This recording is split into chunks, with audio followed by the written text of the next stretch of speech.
Bem-vindos ao Observatório da Imprensa. Nesta edição, vamos discutir um assunto que preocupa e transtorna a vida dos brasileiros: a saúde. A deficiência do sistema público empurra os pacientes para os planos privados, que, além de caros, não resolvem o problema.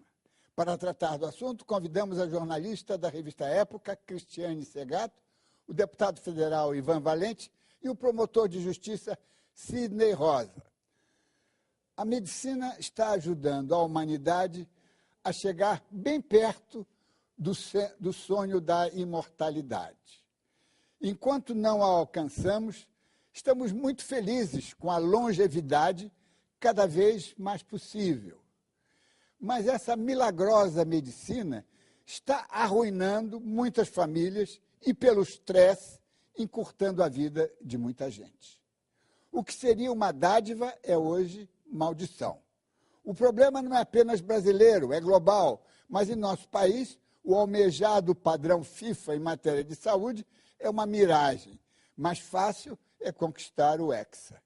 Sob a ótica social, temos dois modelos básicos de medicina, a pública e a privada.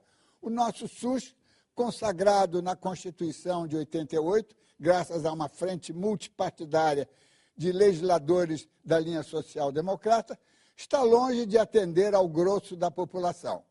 Por outro lado, a medicina privada, que busca a impossível socialização através do mercado de planos de saúde, tornou-se ela própria uma implacável enfermidade. O governo, através das agências reguladoras, procura um equilíbrio institucional entre custo e benefício, enquanto o Ministério Público e as entidades de defesa do consumidor tentam barrar os abusos, mas a realidade é catastrófica. Entre dezembro do ano passado e março deste ano, registraram-se cerca de 13.079 conflitos entre as empresas e seus usuários. Neste ritmo, o ano terminaria com quase 53 mil ocorrências. Preocupada com esta calamidade, a Agência Nacional de Saúde foi drástica. Determinou a suspensão de 161 planos operados por 36 empresas. E o resto? É satisfatório? O Brasil é campeão em número de planos, quase 33 mil operados por 1.700 empresas e com cerca de 50 milhões de beneficiários. Se o atendimento fosse satisfatório, a medicina privada no Brasil ficaria circunscrita aos consultórios, às clínicas e aos hospitais. Nesse momento, infelizmente, quem cuida da nossa saúde são os tribunais.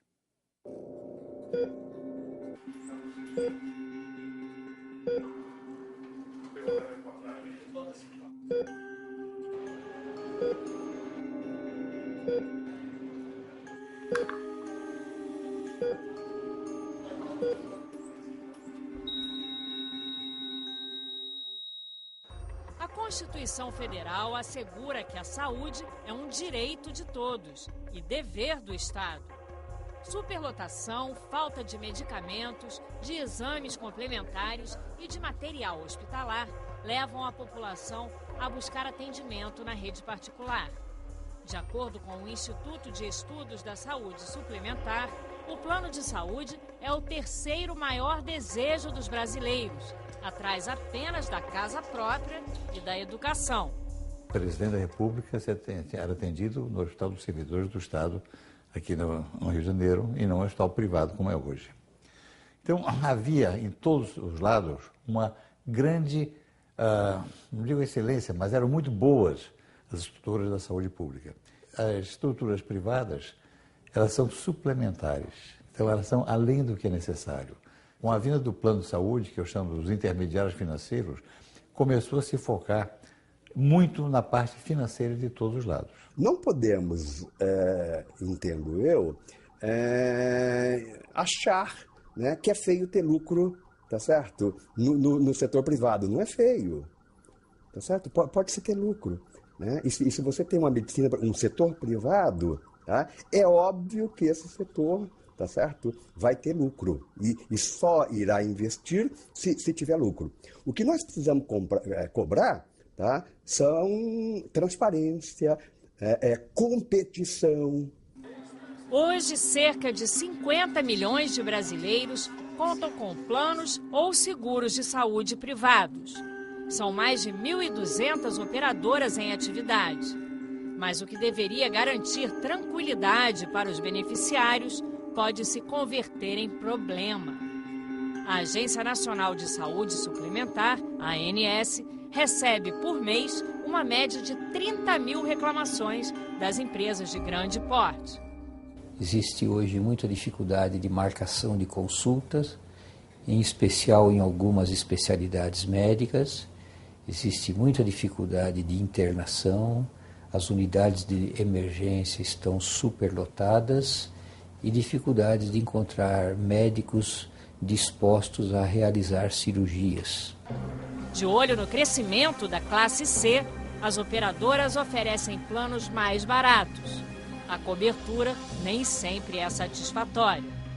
Por que as redes voltadas para o público de menor renda teriam que ter necessariamente, por princípio e por pressuposto, um atendimento pior? Eu acho que a gente vai precisar, na área de saúde, tá, começar, num dado momento, a raciocinar assim. Tá? Como eu vou dar intrinsecamente, em termos técnicos, tá, o melhor tratamento, tá, e não precisar embrulhar este melhor tratamento numa hotelaria, numa coisa chique.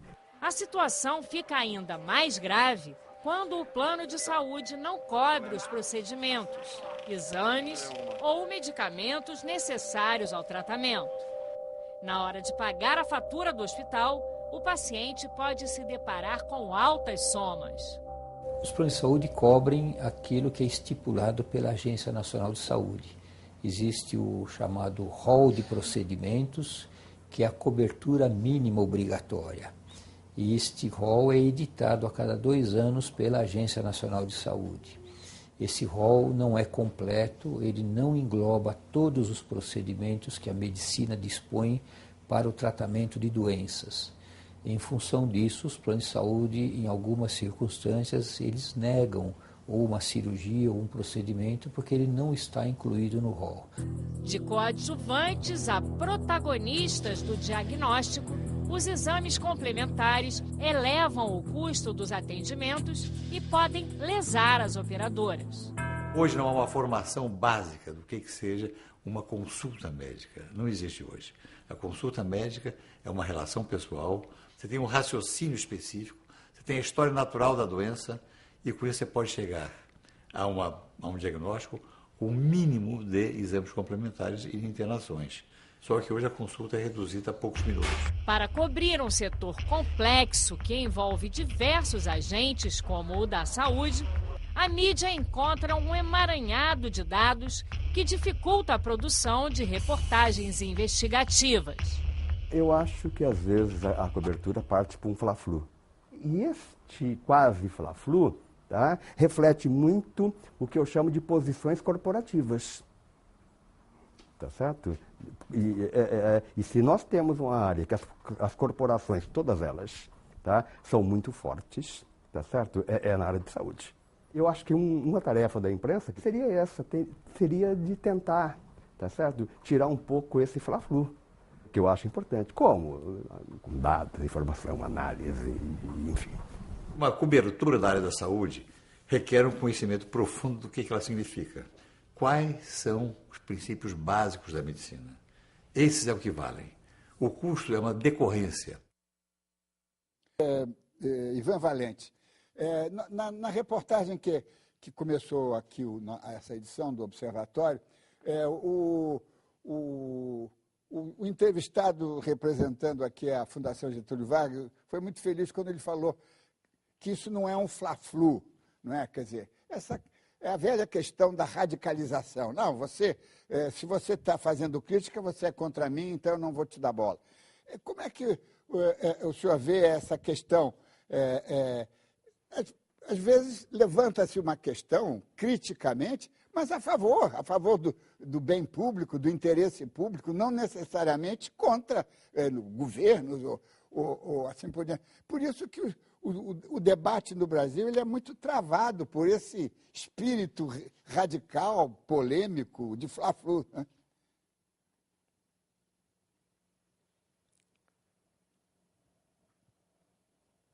Diniz, boa noite a todos.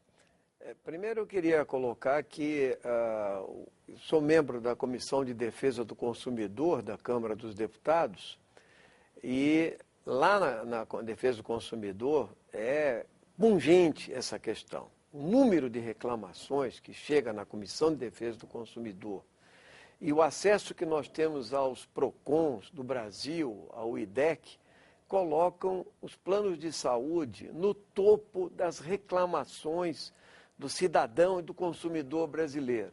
Porque a saúde virou um grande negócio, enquanto que a saúde é vida, um direito do cidadão e um dever do Estado.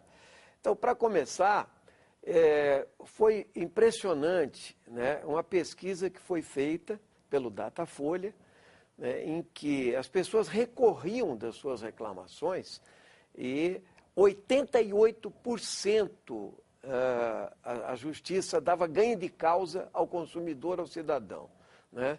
E a estatística mostrou que para o cidadão ganhar a causa até o fim, levava de 6 a 12 anos, ou seja, a máquina judiciária, né, a banca dos planos de saúde, recorriam e iam à frente e impediam que o cidadão tivesse o seu direito contemplado, né? Mais tarde nós fomos ver também que para compreender o que acontece no sistema de saúde hoje, precisa, através das reclamações, se ter a noção, né, do sistema, da cadeia, né? Quer dizer, os planos de saúde, eles estão sendo concentrados, embora eles sejam muitos, né? Tem algumas grandes operadoras e alguns dominam a cadeia inteira. Ou seja, a cooperativa, os laboratórios de análises clínicas, os hospitais, e isso impõe ao cidadão, e impõe aos médicos e à área de saúde inteira, aos profissionais de saúde, uma realidade muito dura.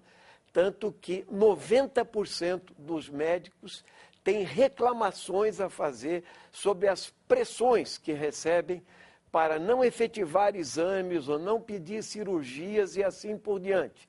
Bom, então, nós temos um mercado de 50 milhões de pessoas que operam 100 bilhões de reais, no mínimo, por ano, e mais do que isso, eles capturaram a Agência Nacional de Saúde, através da chamada porta giratória. Nós tivemos 2 casos na Defesa do Consumidor e no Senado Federal, que foram indicações para a direção da ANS. No primeiro caso, o senhor Elano Figueiredo, né, que foi indicado e mentiu na sabatina do Senado que ele advocava para os planos de saúde. Isso foi constatado posteriormente e através da Comissão de Ética Pública da Presidência, que negou a ele, e da Comissão de Defesa do Consumidor, onde eu pedi a sua presença várias vezes, ele acabou renunciando.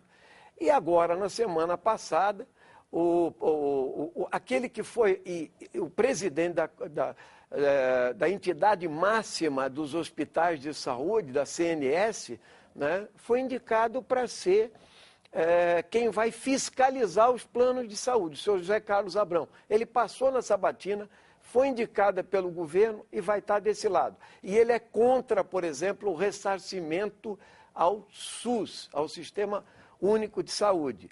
Lembrando que nos últimos anos, nem metade do que as empresas de saúde privada devem ao SUS é ressarcida. E isso é por lei, mesmo depois do Supremo Tribunal Federal, há 7 anos atrás, ter respondido a uma ação direta de inconstitucionalidade, dizendo que eles têm que ressarcir ao SUS. Então, é a raposa tomando conta do galinheiro. É disso que se trata. E talvez por isso faz falta a ANS estar presente para responder essas demandas. Muito bem. Insistindo que nós não queremos, não é nossa função ao longo dos 16 anos que nós estamos na televisão, não é nossa função estimular o fla-flu.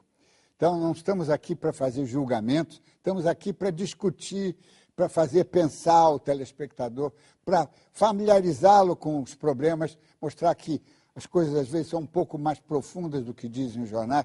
Então, eu queria, ainda pegando carona nas ponderações da professora Lígia Bahia, existe algum estudo para criar alternativas para que o sistema possa funcionar melhor?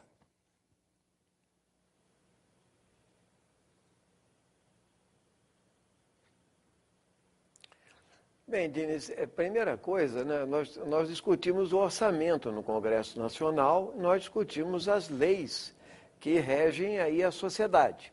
Então, primeiro eu queria dizer que 42% do orçamento brasileiro é reservado para pagar juros, amortizações e rolagem da dívida pública, interna e externa.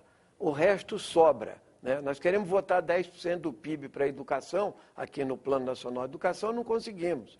Ela estava falando que 9% do PIB é pouco. Nós queremos botar 10% da receita líquida para a saúde pública, para o Sistema Único Público de Saúde descentralizado, uma grande conquista da Constituição Federal de 88. Mas o que se vota no Congresso, Cristiane, é exatamente a medida provisória 627, que anistiou os planos de saúde em 2 bilhões de reais. Nosso partido foi o único partido que chamou atenção no plenário e votou contra. Depois, a presidente Dilma, através da pressão social, popular e até de setores de mídia, vetou esse dispositivo. Agora, quem botou o jabuti lá não apareceu ainda. Se nós pegarmos a medida provisória 619, ela isentou os planos de saúde de pagar a COFINS e o PIS, ou seja, ela não paga a Previdência Social. Nós votamos outras medidas que são linhas de crédito do BNDES para os planos de saúde, ou seja, eles têm muito poder, eles financiam muitos deputados lá dentro, inclusive muitos que fazem parte da Frente Nacional de Saúde. Então, o setor privado, ele tem esta lógica, de saber tirar os nacos do poder, enquanto que a grande massa da população brasileira, 150 milhões de brasileiros, depende do sistema único, público de saúde, e tem que recorrer ao SUS com pouco recurso, subfinanciado. Por isso, nós pedimos um pedido de CPI dos planos de saúde. E já conseguimos protocolar, mas ele está na fila. E é por isso que nós estamos na rua, coletando assinaturas para que haja prioridade dessa CPI. E é fantástico, Diniz, o que acontece. Milhares de denúncias aparecem na rua. Cada um tem um caso para contar de mau atendimento e de frustração com a saúde privada no nosso país. Deputado Ivan Valente, como é que está essa relação com os hospitais? Não é? Quer dizer, o que a Comissão de Defesa do Consumidor tem a acrescentar, a sugerir, além da denúncia, além de CPI e tudo, mas tem aí um trabalho construtivo a fazer?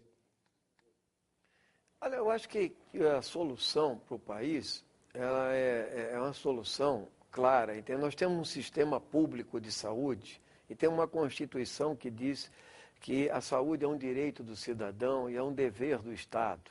Então, se a saúde é livre à iniciativa privada, ela deve ser livre a uma minoria que pode pagar alto. Agora, o acesso à saúde, o direito à vida, é um direito sagrado. Só para ter clareza, nós temos aí os planos coletivos e os individuais. Os planos de saúde hoje não querem mais planos individuais. E nós temos 85% dos planos que são até 50 vidas. Então, isso tudo é um grande mercado. E eu diria que a saúde não é uma mercadoria. Então, é preciso que a sociedade se conscientize que ela tem o direito à saúde pública, que o sistema está estabelecido e que nós não podemos permitir que a saúde vire um grande negócio, porque nós criaremos a ilusão de que um cidadão brasileiro, com a média de salário e de rendimento que nós temos, pode ter um excelente plano de saúde, ter acesso ao Sírio-Libanês, ao Einstein e etc. Nós temos que ter um sistema universal público de qualidade para todos, com mais recursos públicos, com investimento em saúde pública, e quem quiser pagar mais é a minoria que pode pagar mais. É universalizar o sistema. Chegamos ao final desta edição. Quero agradecer a presença do deputado federal Ivan Valente, da jornalista Cristiane Segato e do promotor de justiça Sidney Rosa, aqui do Rio de Janeiro. Na próxima semana, vamos analisar a polêmica em torno do livro de Thomas Piketty, que atualiza as teses de Karl Marx. E lembre-se, assistindo ao Observatório da Imprensa pela TV, pelo rádio ou pela internet, você nunca mais vai ler jornal do mesmo jeito. Boa noite.